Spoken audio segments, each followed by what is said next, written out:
ஆ? ஏன் கண்மணி, நீங்க இருந்த வரைக்கும் அரை மணி நேரத்துக்கு ஒரு தடவை மாப்பிள்ளைக்கு ஃபோன் பண்ணி சாப்பிட்டீங்களா மாத்திரை போட்டீங்களான்னு கேட்டுட்டே இருந்தீங்க. அங்க போனா என்னையும் இதே மாதிரி விசாரிப்பியா?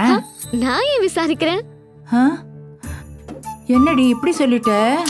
மா, உன்னை பாத்துக்க தான் சித்தி இருக்காங்க. அவர் அங்க நான் மட்டும் தானே பாத்துக்க முடியும். பாத்தியாடி இவள, புருஷன் வந்ததுக்கு அப்புறம் பெத்த அம்மாவையே மறந்துட்டா. அக்கா, அவளை பத்தி உனக்கு தெரியாதா? சும்மா இரு. இந்தா இத புடி, நான் அவளுக்கு வளையல் போட்டு விடுறேன். பாத்தியா, உனக்கு பிடிக்கும்ல?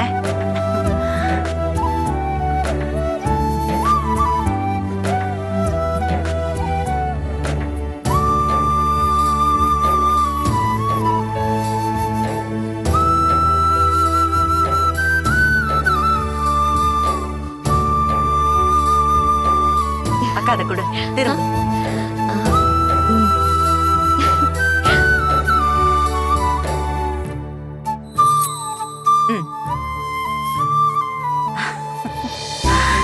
என் கண்ணே பட்டுடும் போல இருக்கு. ஏங்கா, இப்ப புரியுதா மாப்பிள்ளையே இவளே சுத்தி சுத்தி வராருன்னு? சித்தி, பாத்து கண்மணி, மாப்பிள்ளை வந்ததும் உன்னை பார்த்து மயங்கி விழுந்துட போறாரு.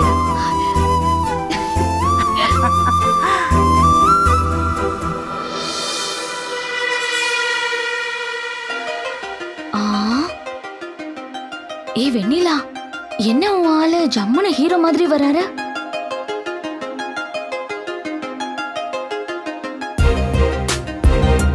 அதானே, இதுவரைக்கும் இவனை இந்த மாதிரி பார்த்ததே இல்லையே. செம்ம ஸ்டைலா இருக்கானே.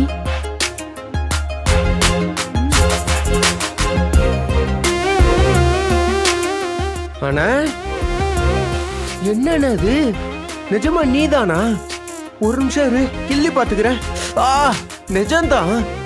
என்ன ஆளே வேற மாதிரி இருக்கே. என்ன அப்படியே படத்துல நடிக்கிற ஹீரோ மாதிரியே இருக்க. கண்ணாடி ஒரு மாதிரி பளபளன்னு இருக்கு. காமி.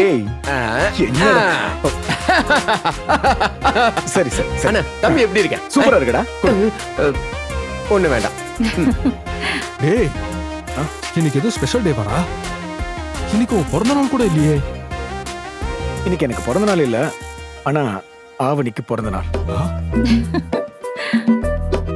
அது யாரு பாவனி? எனக்கு தெரியாத தாவணி. பாவனி இல்லடா, ஆவணி. ஆஹா. அதான் யாருன்னு கேக்குறோம். அண்ணி, உங்களுக்கு தெரியுமா? எனக்கு என்ன தெரியும்?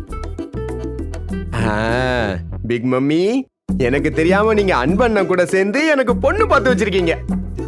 அந்த பிள்ளை பேரு ஆவணி, கரெக்டா? ஐயோ இல்லடா,